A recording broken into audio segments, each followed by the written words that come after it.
My name's Mark, and you're listening to Headstraight.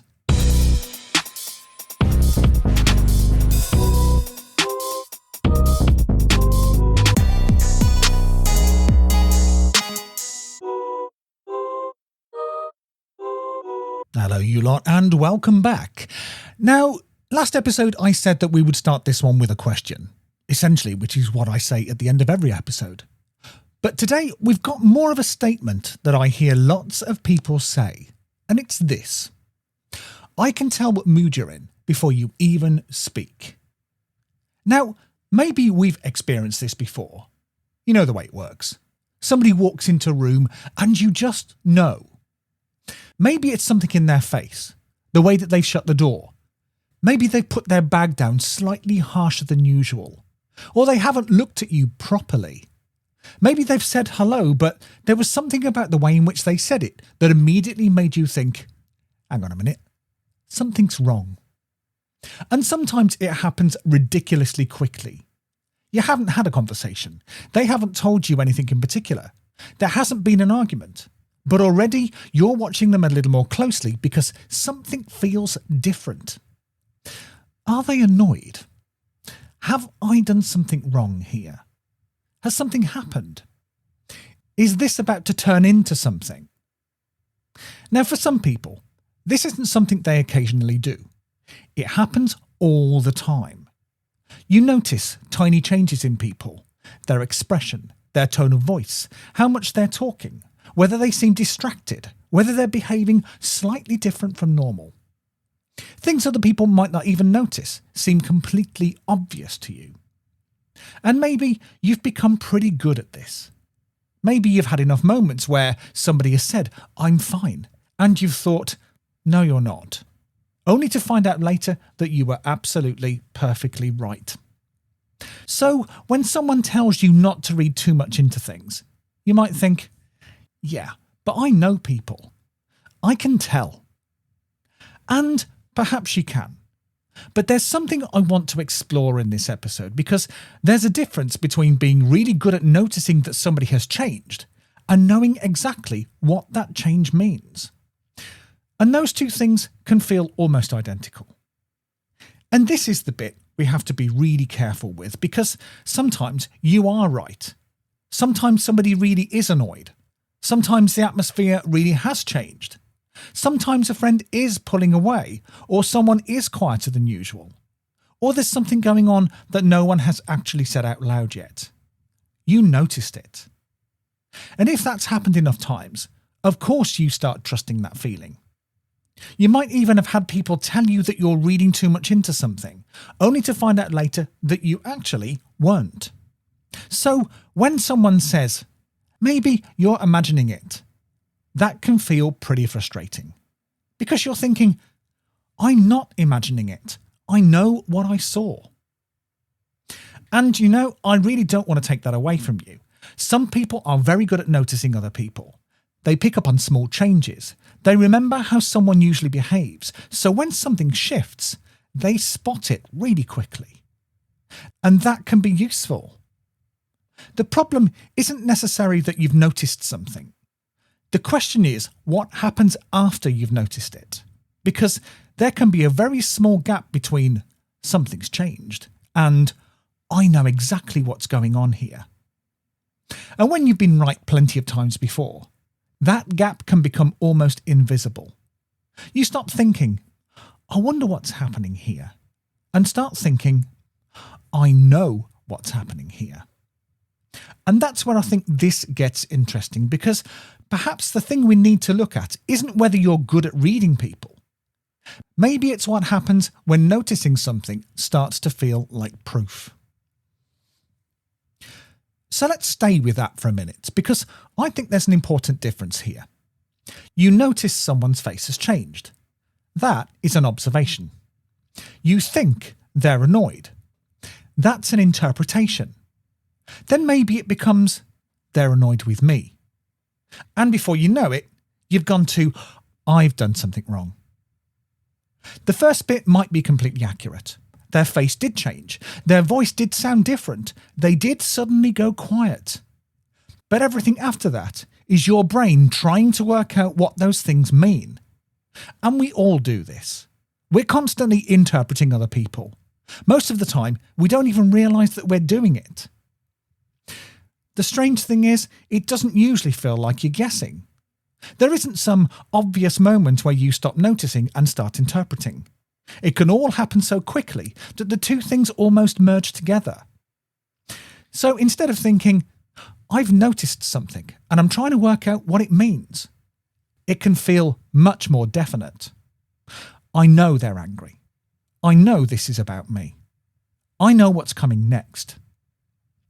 And that's quite different from saying, something feels different here. Because one leaves a bit of room for information you don't have yet, and the other has already decided what the information means. And I think that distinction matters because you don't have to start doubting everything that you notice. You can be absolutely right that something has changed. You just might not know the whole story yet. Now, of course, if you're very good at picking up on changes in people, there's usually a reason why you've become good at it. Sometimes it's just part of who you are. You notice detail. You remember how people normally behave. You pick up on tone, expression, and atmosphere really quite quickly. But sometimes you've learnt to pay attention because it mattered. Maybe you got used to working out whether it was a good time to speak, whether to stay out of the way, whether someone was likely to get angry, or whether something was about to kick off. Maybe it happened with friends. Maybe you learned what it looked like just before someone stopped including you, turned on you, or started treating you differently. And if you'd had enough experiences like that, you don't just forget about them when you meet someone new. You carry that learning with you. So a new friend goes quiet, and it reminds you of what the silence meant before. Someone's tone changes, and something in you immediately recognises it. A message goes unanswered, and your brain already knows where that story usually goes. The problem is that new people don't always follow the same rules as the old ones. Silence might once have meant somebody was angry. Now it might just mean that they're tired. Distance might once have meant that somebody was about to leave. Now it might mean that they've got something going on that has nothing to do with you. And this is where it gets difficult, because the reaction can still feel completely reasonable. You're not consciously sitting there thinking, this happened to me before, so I'm going to assume it's happening again. It's much, much quicker than that. You notice something familiar, and the old meaning can arrive at the same time. That doesn't mean your past has made you unreliable. It just means that your brain is using what it already knows to try to make sense of what's happening now. And sometimes that will help you, but sometimes it won't. The tricky bit is knowing when you're recognizing something real and when you're giving a new situation an old meaning. And this is probably the part that I find the most interesting, because there's a really important difference between noticing a signal and knowing the story behind it. You might be completely right that someone's mood has changed. They're quieter. Their face does look different. Their messages are shorter. Their tone has shifted. You haven't imagined any of that. But then your brain starts filling in the gaps. They're annoyed with me. I've done something. They're losing interest. Something bad is about to happen. And maybe one of those things is true. But there are usually other possibilities as well. They might be tired. They might be worried about something completely unrelated to you. They might have had a rubbish day. They might even be annoyed, but not with you. That doesn't mean that you've read the situation badly. It means you've noticed the signal before you've got the rest of the information. And I think sometimes we get trapped between two extremes here. Either I'm imagining everything, or I know exactly what's happening here. But there's another place that you can stand, and it's here. Something's changed. I've noticed it, but I just don't know what it means yet. Now that can feel uncomfortable, especially if you're used to working things out quickly. Uncertainty doesn't always feel safe. Sometimes having an explanation, even a worrying one, can feel easier than not knowing at all. But not knowing yet isn't the same as being clueless. You can still trust what you've noticed without having to turn it immediately into a conclusion. You can be right about the signal and still be wrong about the story. And actually, giving yourself permission not to know the story straight away might leave you more open to finding out what's really going on. And this is where all of this can start to affect the relationship itself. Because if you believe you already know what someone's thinking or feeling, you're probably going to react to it. Maybe you go quiet because you think they're annoyed with you. Maybe you become defensive because you're expecting criticism. Maybe you keep asking if they're okay because you can feel that something's different. Or perhaps you start trying to fix their mood before they've even told you that there's a problem. And from your point of view, that reaction makes complete sense. You're responding to something that you've noticed. But the other person might have no idea what's happening. They might think, why have they suddenly gone quiet? Or, why are they getting defensive with me? Or, why do they keep asking if I'm annoyed when I've already said that I'm not? And then something really interesting can happen. You react to what you think they're feeling. They react to your reaction. And now their behaviour really does change, which can leave you thinking, see, I knew something was wrong. Except sometimes the thing that you're seeing now is partly a response to what happened between you. Now, that doesn't mean that you caused the whole thing, and it definitely doesn't mean that your original feeling was ridiculous. It just shows how quickly two people can start responding to their interpretation of each other rather than to what's actually being said. And that can become exhausting. You're watching them. They're watching you watching them.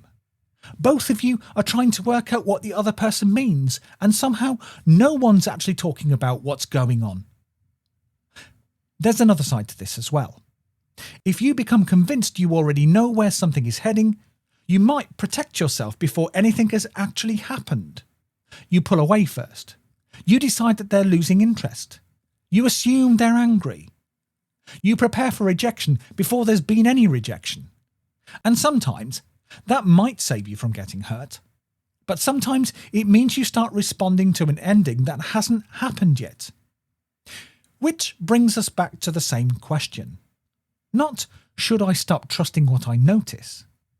But this. How much of what I'm reacting to is happening right now? And how much of it is what I think is about to happen?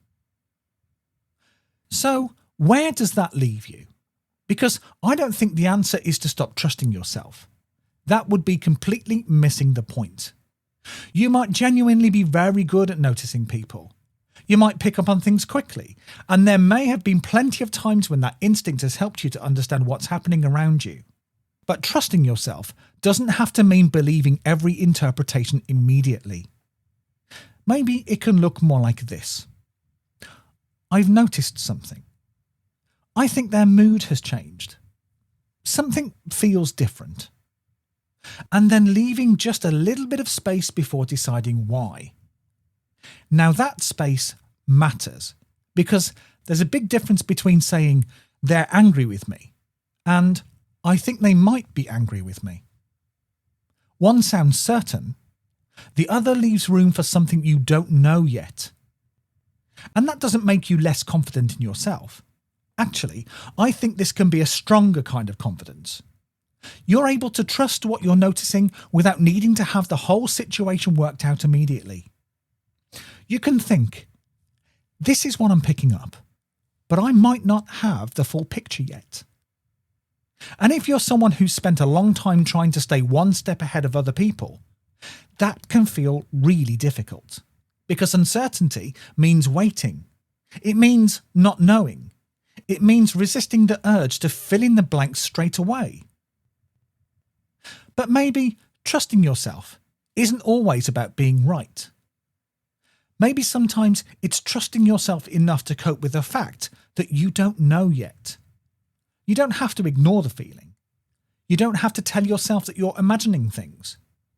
You can notice it, take it seriously, and still leave the question open. And maybe that's the difference between trusting your instincts and being ruled by them. And I think this is probably where I want to leave it. If you've spent a long time feeling like you need to stay one step ahead of other people, not knowing can feel really risky. But maybe you don't always have to predict what comes next. Maybe you can let some situations unfold before you decide what they mean. You can still trust yourself. You can still notice the small things, and you can still pay attention to that feeling when something seems different. Just try not to make yourself responsible for knowing the ending before the story's even happened. Sometimes you'll be right. Sometimes you won't. And sometimes the most accurate thing that you can say is this: something feels different. I'm just not sure why yet. And that's not failing to read the situation. That's leaving enough room to actually find out. Now, next week, we'll have another question. Are you up for it? Of course you are.